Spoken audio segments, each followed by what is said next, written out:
что вы сегодня собрались здесь. Сегодня у нас пройдет лекция очень знаменитого, всемирно известного генетика, биофизика, биохимика, в прошлом директора программы «Геном человека» и основателя компании Sequenom Чарльза Кантора.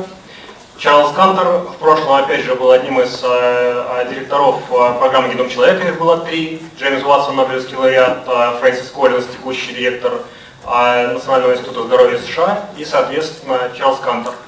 Он изобрел несколько лабораторных методов, очень известных, это иммуно-ПЦР, пульс-электрофорез. Он сейчас разработал несколько новых методов, которые сейчас будут применяться в лабораторной практике, он о них расскажет. И что интересно, это его биография, особенно текущие аффилиации. Я их выставил на Фейсбуке, для тех, кто не смотрел, давайте их быстренько посмотрим. То есть в настоящее время профессор Кантор возглавляет департамент биомедицинской инженерии и биофизики в Бостонском университете.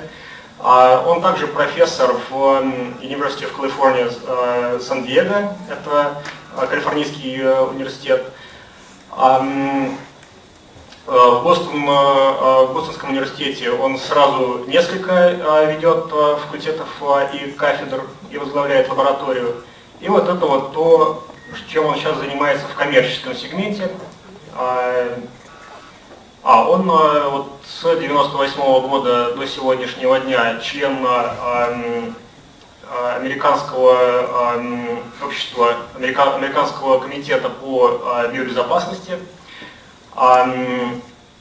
Он один из редакторов Oxford University Press, член Национальной академии наук США и один из членов редакторского комитета ПНАС. Proceedings of National Academy of Sciences. Он возглавляет огромное количество компаний и финансирует свою научную деятельность за счет денег инвесторов, не привлекая гранты в основном. Я с доктором Кантором познакомился много лет назад, и это один из людей, который вдохновил меня на научную деятельность. Посмотрев на его жизнь, на его биографию, я понял, что в зрелом возрасте можно спокойно жить, работать, отдыхать, развлекаться, заниматься любимым делом, если за собой хорошо следить. Доктор Кантор каждое утро бегает по 5 миль и находится в очень классной физической форме. То есть если я доживу до его лет и буду в такой форме, я уверен, что научно-технический прогресс уже дойдет до того, что мы сможем продлевать жизнь еще сильнее, и это вселяет в меня оптимизм. То есть доктор Кантор — это одна из причин, почему я пошел в науку. Professor Cantor, would you like to take the spot? И сегодня профессор Кантор расскажет о некоторых своих проектах в регенеративной медицине. Раньше он такого никогда не делал. Это первый раз, вот, когда он рассказывает о проектах в регенеративной медицине в публичной лекции. Спасибо.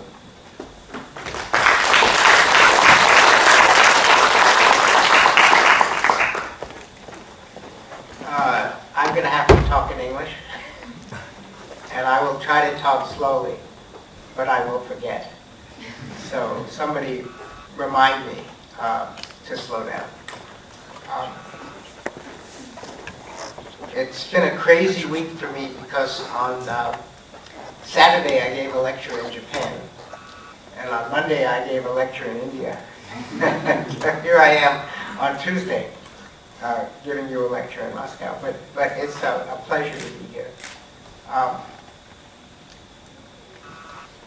I know you're interested in regenerative medicine, and I don't work in regenerative medicine. But like all of us, I'm probably going to need it someday, so it is interesting. And what I'm going to do is to tell you 3 completely separate stories that are connected in one way or another to regenerative medicine. And what these stories have in common is that they all involve work being done in companies and not universities. And so let me start by explaining why I start companies. It's not to make money. Most companies lose money. In companies, if you have a really good idea, people will give you the money to try it, even if it sounds crazy.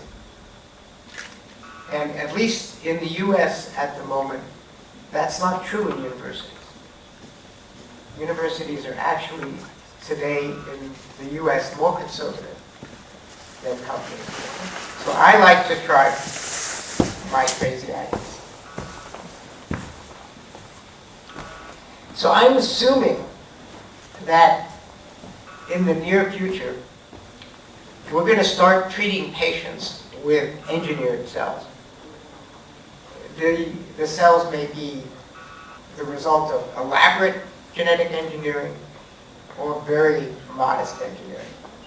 But it's almost irresistible to think about taking cells from a patient, modifying them, and putting them back in. So I want you to imagine that you're the recipient of these cells. And how can I make you feel more comfortable? That I'm putting the right cells back into you. Well, I'm sure the first thing everybody worries about is don't put back a cell that's committed to become cancer. Because it'll just give me cancer, maybe 5 years from now. So how can I prove to you, if I have a population of cells, that none of them are predisposed, at least right now, to go down that awful path and become a cancer? Okay? That's the first question that we're going to look at. Now, the second question, suppose I give you cells and something goes wrong. I made a mistake. I didn't know all the answers. And now, although there was no cancer initially, something's happening, and maybe the cells are beginning to make a tumor. I want to get them back. And if I can't get them back, I want to kill them. Okay? So how do I know, once I put a cell back in a living organism, if it's behaving properly, or if it's gone down some evil path, which means I need to destroy it? So I'm going to show you technology that's young, but eventually we may be able to use it as a suicide pill for cells that are doing something that we don't want them to do. That's the second talk.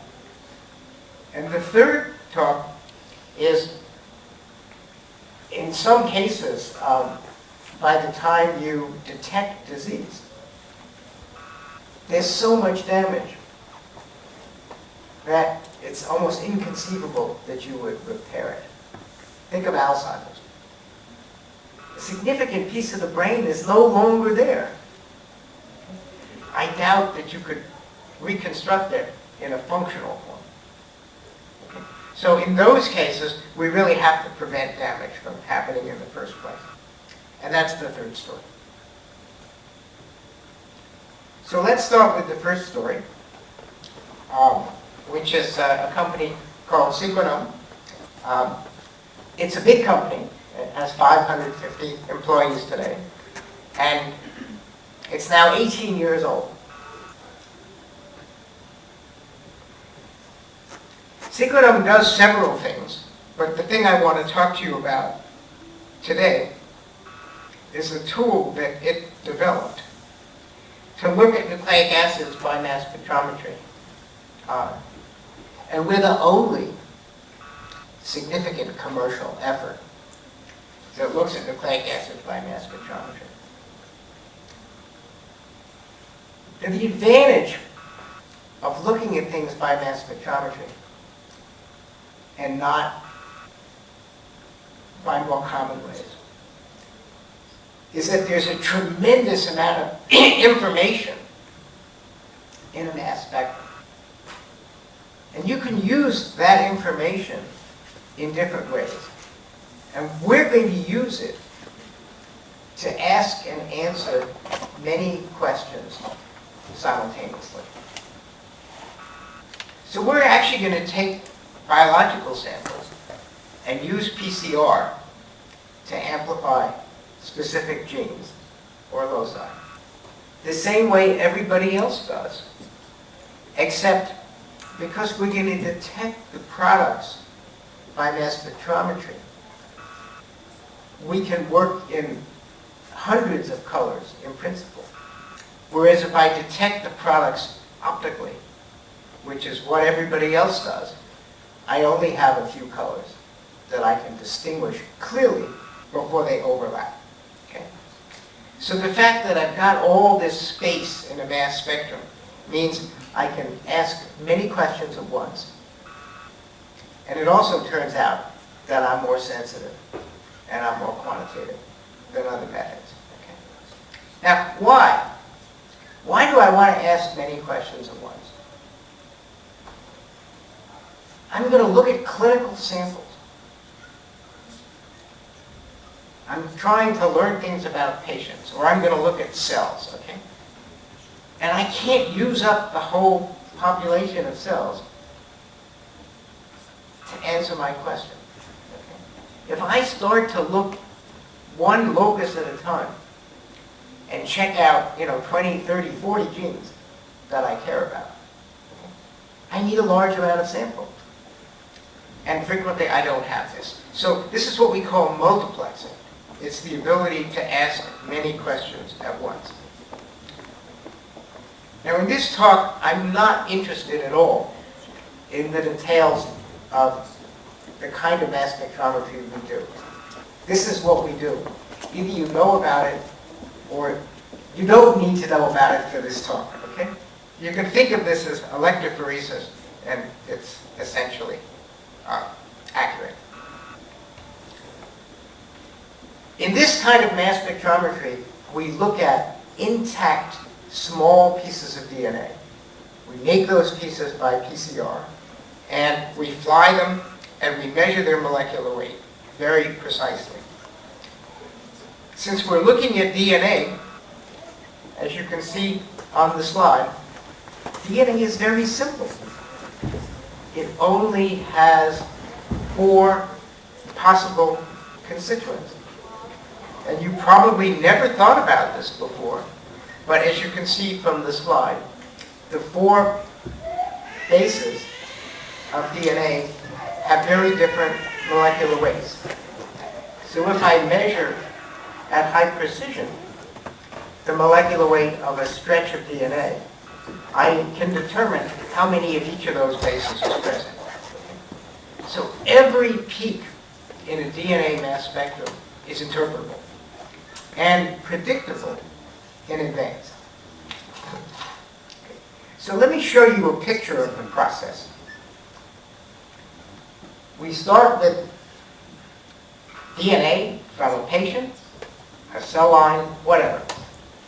We use PCR to purify specific genes from that sample. We then actually do a very short sequencing reaction that lets us look at a single base of unknown sequence. This is called the single base extension reaction. And you can see in the example on this slide, if I have 2 different sequences in the sample, then I get 2 different PCR products. And when I sequence those, I make 2 different synthetic sequences. And when I look at the molecular weights in a mass spectrometer, I see 2 peaks. And I know what molecular weights those peaks should be, because I know what the sequence should be. Okay? So that's a very, very simple experiment.